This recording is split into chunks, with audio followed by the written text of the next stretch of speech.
Hello, everybody. Welcome to the Roma report. My name is Jack Farr. Being a little more selfish here from potentially where you've seen me in the past, doing some content that's a little more my team heavy, something I can get a bit more excited about. Be maybe a little less analytical and be a bit more of a fan. Here for kind of a quick update and a bit of a news show for you. Got four pieces of Roma news from today and the last couple of days, which I just wanted to get into. I'm trying to provide a little bit more of an English speaking fan channel for Roma in particular, but a little bit more insight into Serie A as well. So please, if you're new, which I'm assuming nearly all of you are, we're starting with Goose Egg, 0 subscribers. Please hit that subscribe button, hit like, put any comments in that you like. Obviously, this is going to be kind of a growing process for me here on YouTube for the Roma report. What do you think of the name?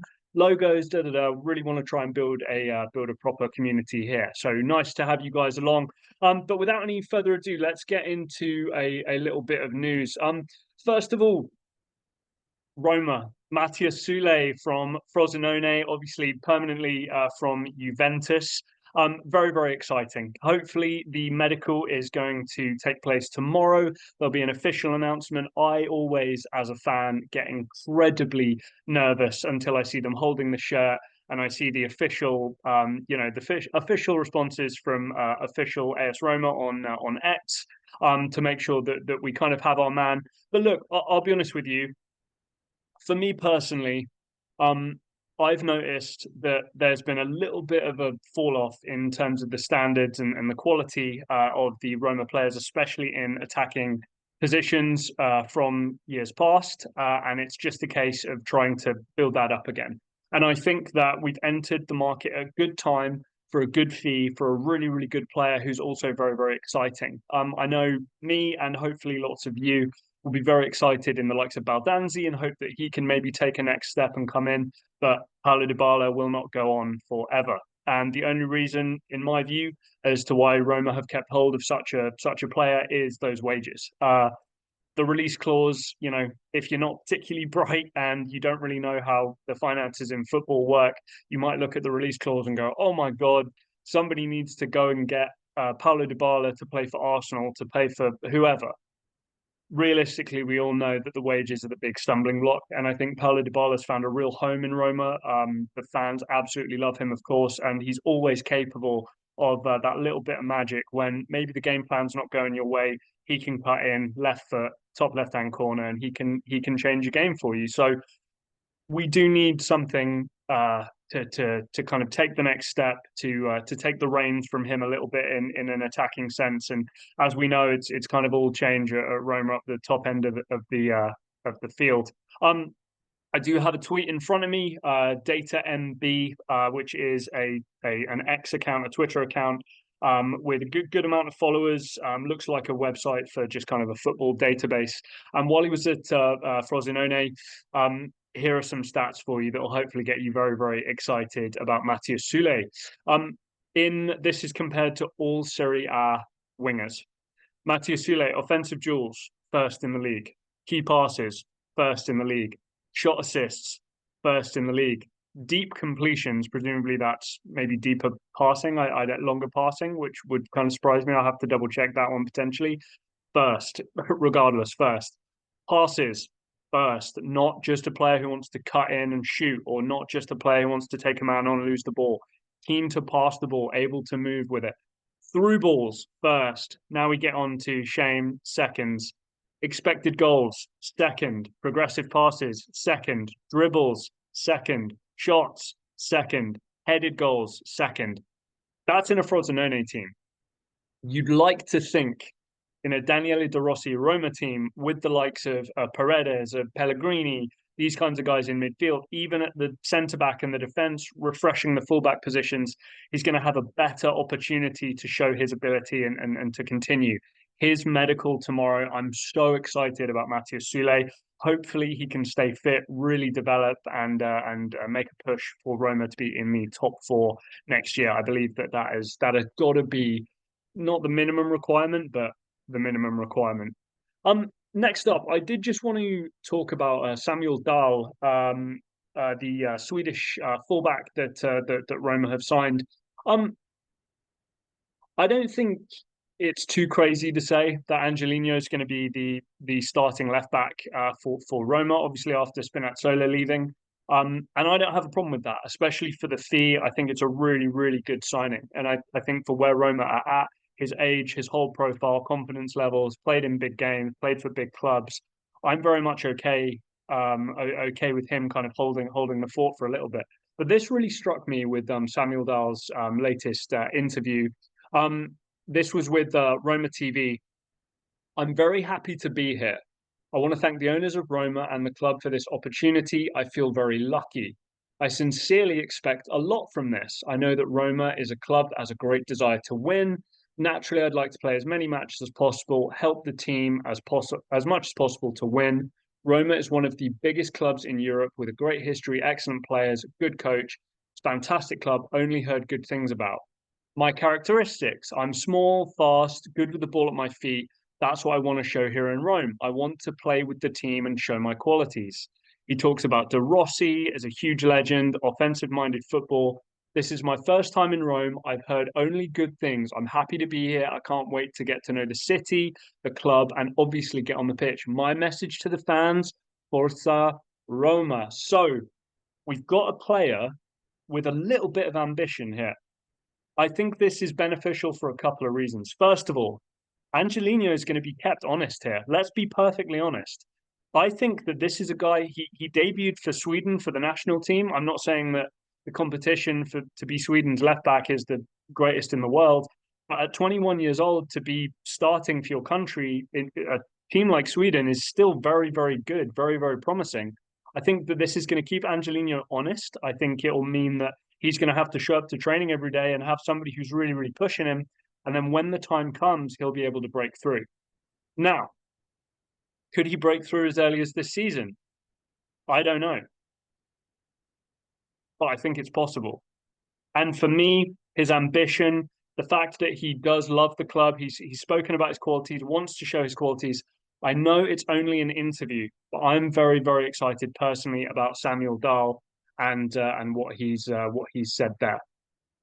Third bit of news as we get to kind of three of four here. And it's just with regards to Edoardo Bove. This is from Gazzetta dello Sport.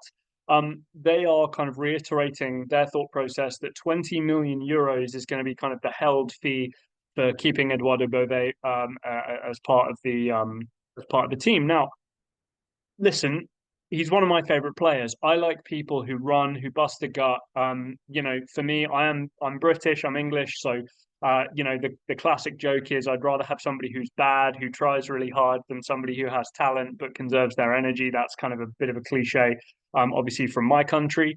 But I love Edoardo Bove, and I think all Roma fans feel a similar kind of way. I don't have any problem with this valuation. I really don't, because to me, keeping him is very, very valuable in and of itself. Roma are not in a good position if somebody like Edoardo Bove starts, and that's not a massive criticism to him. I don't think that he should be punished for that at all. But I think for Roma's level of team, he's a fantastic squad player. If he's happy playing that role, he's never going to be earning insane wages. He's able to come in off the bench. He can start if we're in a bind and barely put a foot wrong, do a lot of the dirty work, winning the ball back, cover a lot of ground. And I'm really, really happy with him in the position he's in. However, if somebody sees his qualities and thinks that's a perfect fit for their team, 20 million euros to me is a very, very fair valuation for Edoardo Bove, which I personally do not have a problem with. Supposedly, again, this is Gazzetta dello Sport. Sometimes questionable reliability. Over recent weeks, the player's entourage have received interest from the Premier League and Serie A. He's never made his wish explicit, but Bove is said to be pushing for a move elsewhere where he could be guaranteed more playing time, which is perfectly understandable. And again, I will never have any issues for a player wanting to go for playing time. If they're a starter and they want to go for playing time, questionable. But if they're a bench player, a squad player like Bove is, I personally have absolutely no issue whatsoever about him choosing to try and progress his career. He's still a young player, has a lot of gas left in the tank. And to me, I think that if he's allowed if he wants to pursue a move somewhere, he should be able to do so. I have no problem with that. but people need to pay the appropriate price and the appropriate valuation. And to me, 20 million euros is close to spot on. I'd say anywhere between the 18 to 20 is about right. 15 to 20 if we're kind of keen to sell, but realistically 18 to 20 is about right for Edoardo Bove. But I just thought that was kind of an interesting piece of news. And guys, the piece of news which I think has most of the fan base really, really, really excited, purely because ever since Edin Dzeko has left, I don't feel as though Roma have truly, truly replaced him. Bit of a spell with Belotti, bit of a spell with Tammy Abraham, who again put through some fantastic work. Eldar Shomurodov, Azmoun. It's been a bit hairy, but Dovbyk, I think I'm saying that right. Dovbyk. I'm gonna mess up the pronunciation a bunch of times like that until I'm screaming it when he keeps banging them in. Roma and Girona are expected to resume contact on Monday as talks for Artem Dovbyk enter a crucial phase.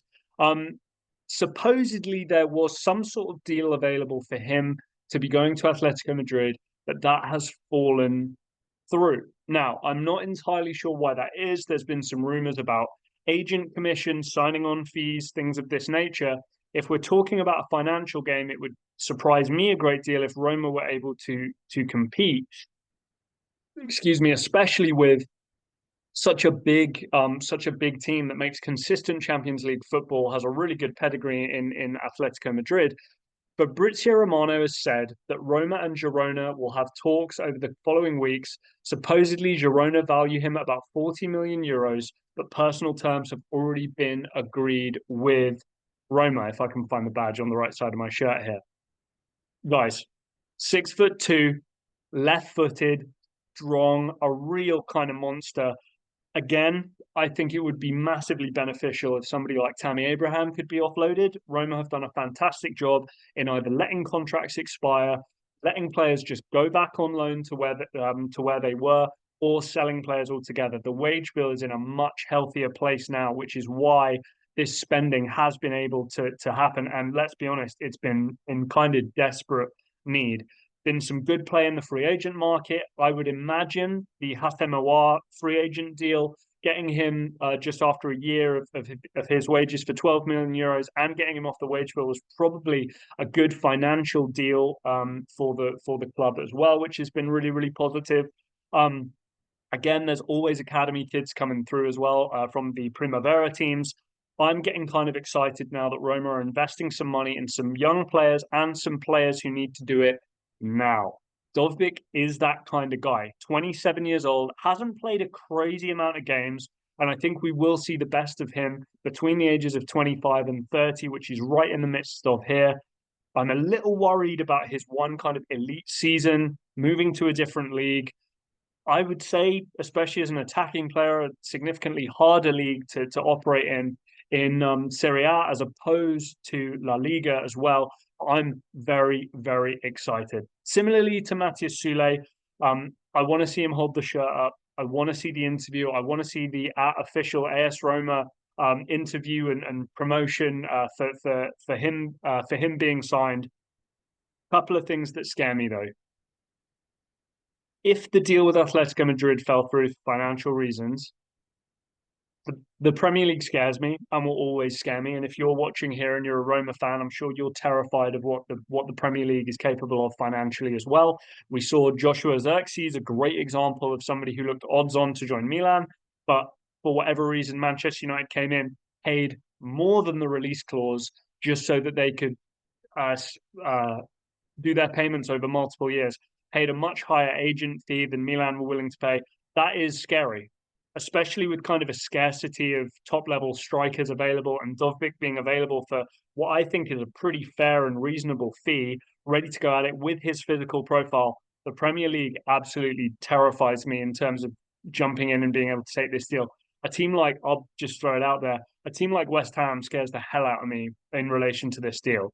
If Roma, for whatever reason, can't get it done within a certain time period, if West Ham jump in here, they need the Michail Antonio replacement. They tried with Sebastian Haller, they tried with Gianluca Scamacca, but then they think Dovbyk is going to be the guy to come and do it. They would financially, I think, be able to blow Roma out of the water. Scary times, But again, I'm excited about Soule. I need to see the shirt. I'm excited about Dovbyk. Again, I need to see the shirt. Guys, I hope you've enjoyed watching. Again, this is kind of the birth of a new channel here. Selfishly for me and my team, I'm going to be able to be more of a fan, again. I will still obviously be operating on Box to Box Football, my other channel with James. But if you have liked what you've seen, hit a like on the video, hit that subscribe button, turn those notifications on as well. Because as we get into the new season, Roma hoping for top four. Quietly optimistic if Roma can get a good run of games going. The starting 11 in particular, I'm not ruling out a title run. I didn't say it. Yes, I did. And fingers crossed going forward for that. Yeah, drop a like on the video, hit subscribe. And until next time, the Roma Report, Jack Farr. I'll see you.